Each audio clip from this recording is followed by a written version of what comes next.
And I wake up and I decide, even though I don't feel like working, I'm going to work my ass off. And you wake up way down there, a peon, and you can't be bothered to work. What chance do you have against men like us? You have to try harder or you're never going to win. And what we do is we live by example, right? We're absolute winners and we love when people win. And when you're a winner, you want others to win.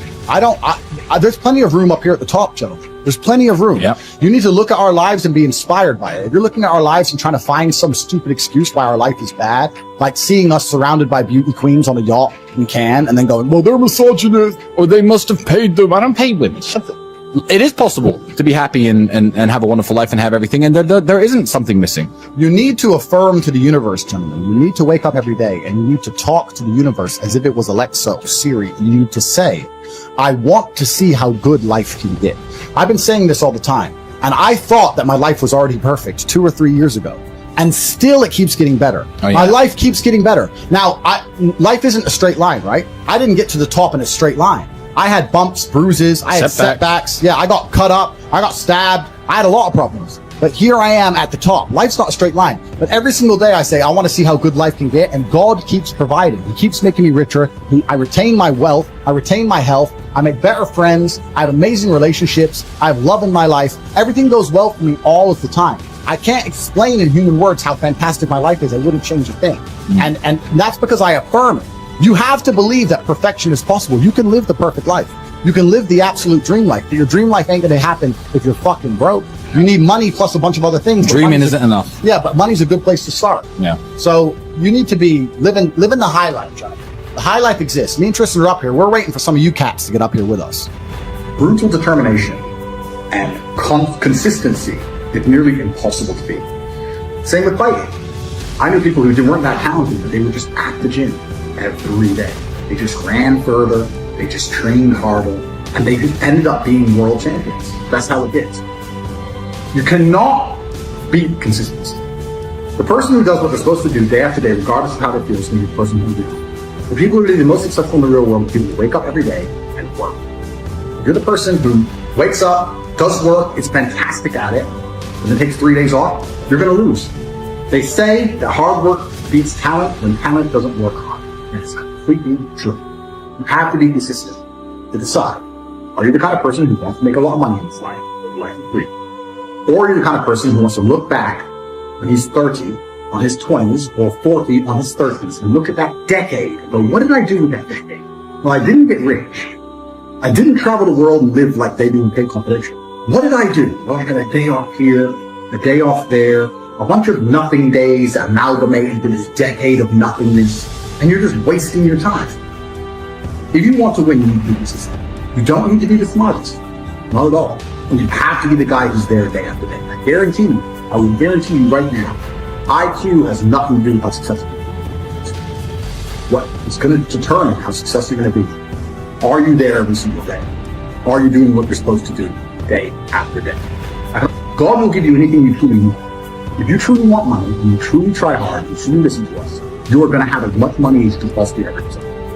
But if you think you want money, but you kind of want something else, or you're arrogant, or if you're lazy, you're going to end up somewhere in the middle if you're lucky and talented. And if you're not talented, you're never going to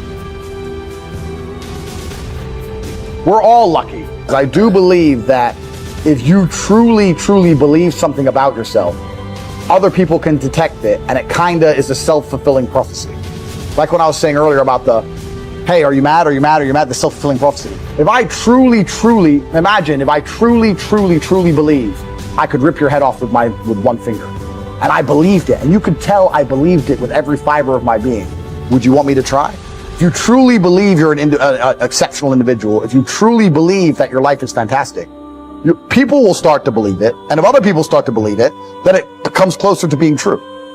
Does that make sense without being too airy-fairy? So to distill it down, basically, viewing yourself as lucky is basically a healthier and a more masculine way to live as a man. Absolutely. Why on earth are you going to go through life and believe you're an unlucky individual?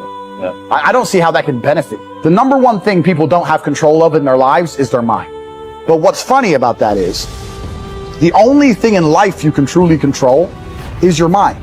You can't control other people. You can't control the weather. You can't even control your health. Your heart might stop beating. You don't make it beat. It just goes, so it's going to turn off one day.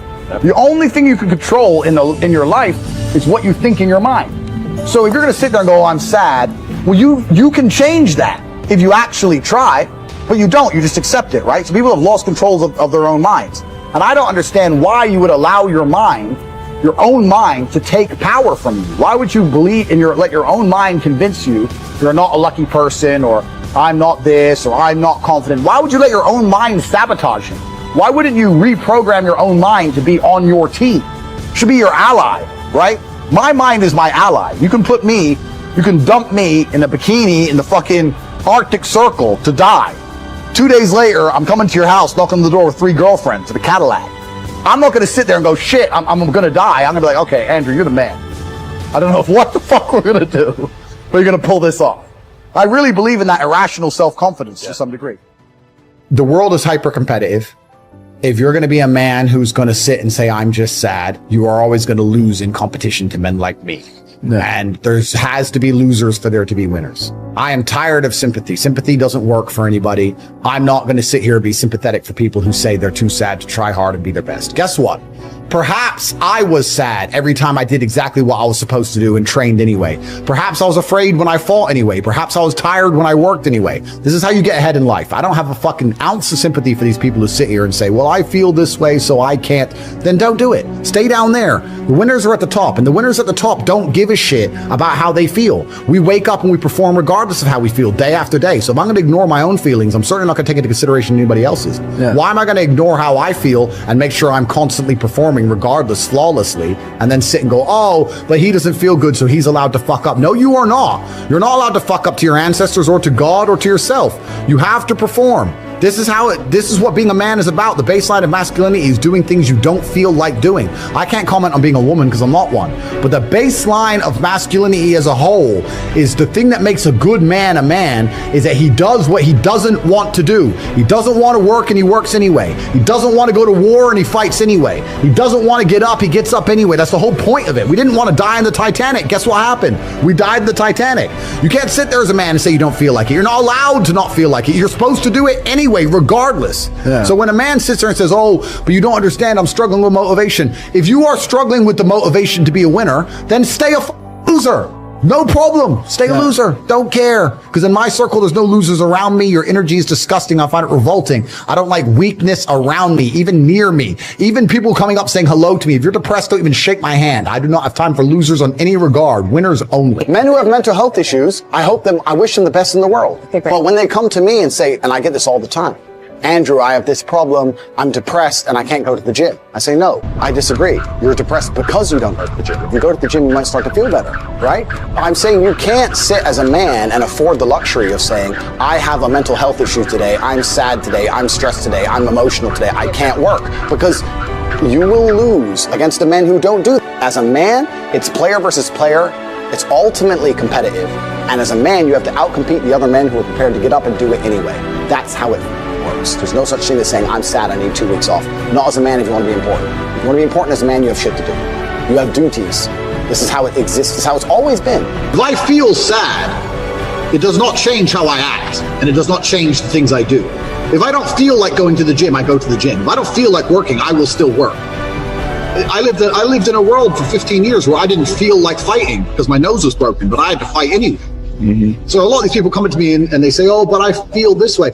I don't put a huge amount of importance on emotions. It's not that I don't feel them. It's that I don't think they have much to do with anything at all. If I wake up in a happy mood and I have a business to run and females to cater for and things to do, if I wake up in a sad mood, I have the same shit to do. I'm going to get it done. So where's the importance of it? It's in my mind, that's how I view it. Like, how does it affect what I'm going to do? Well, nothing. It doesn't. It's not going to affect how I live my life. So why sit around and think about it? This modern obsession with happiness is the #1 problem with the world. Because why I think I fight. Do I enjoy it? No. Do I enjoy training? No. Do I enjoy cutting weight? No. Am I nervous? Yes. Do I think to myself, what am I doing? Yes. Completely. Unfortunately, it's one of those things you're either born with or you're not. And the only way I can explain it to try and make it make any sense is that if I'm not doing something which is either extremely difficult or extremely stressful, I'm in a perpetual state of crippling boredom. I can't explain it. I see other people live their lives and they're like, oh, I can't wait for the weekend because I want to watch this movie. I think, who cares about a movie? You're looking forward to the weekend for a movie? Looking forward to the weekend to get drunk? Like, these things to me are so mundane. They mean nothing. And if I don't fight, if I'm not in a situation where I'm stressed or worried or concerned, I'm just perpetually bored. And boredom's crippling.